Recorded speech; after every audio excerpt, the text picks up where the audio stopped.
I'm not a lawyer, but day 63 in the YSL trial was a short day, and it was spent qualifying a detective as a gang expert, which basically means just asking her a bunch of questions about her background and work experience dealing with gangs. So there's no real recap for the day, but I wanted to share this clip from yesterday. It was after the jury was excused for the day. The attorneys were going back and forth again about motions being filed late, and Max Sharp gave this reason as to why his motions have been filed late, and I feel like it's worth sharing. We have filed motions, and I have been filing motions the day before, and Your Honor has said certain things to me, and I accept that, and I'm not complaining to the court.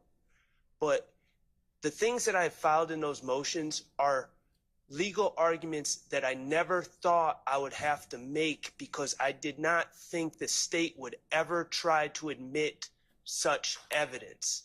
Because we have all gone to law school, we all know what hearsay is, we all know what inadmissible evidence is, we all know what irrelevant evidence is, we all know that we wouldn't play recordings that talk about unrelated crimes, wholly unrelated crimes. We all know that we wouldn't play recordings where people say what other people said.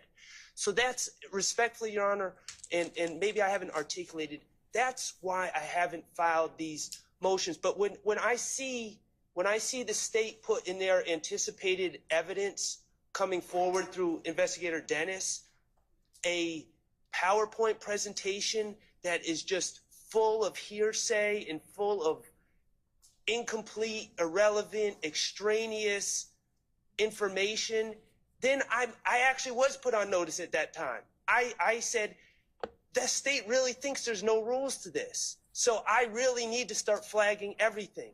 I was not trying to be disrespectful to the court by waiting to the last minute. I didn't think it was necessary to say, I want the state to follow the rules of evidence in the presentation of this case. I am now on notice, and I will be flagging everything I can think of. Did y'all catch all that shade? Max said, the state acting like they didn't go to law school and they wasting our time with stuff they know they shouldn't be using. So court will be back tomorrow, but it's another very short day. The gang expert is supposed to be back on the stand. We'll see if there's anything to cover for the day. Also, if you are a lawyer, I'm actually curious what you have to say about that Max Sharp clip. It seems like there's a standard bar for evidence, and the state just seems to be completely ignoring it. But is that typical?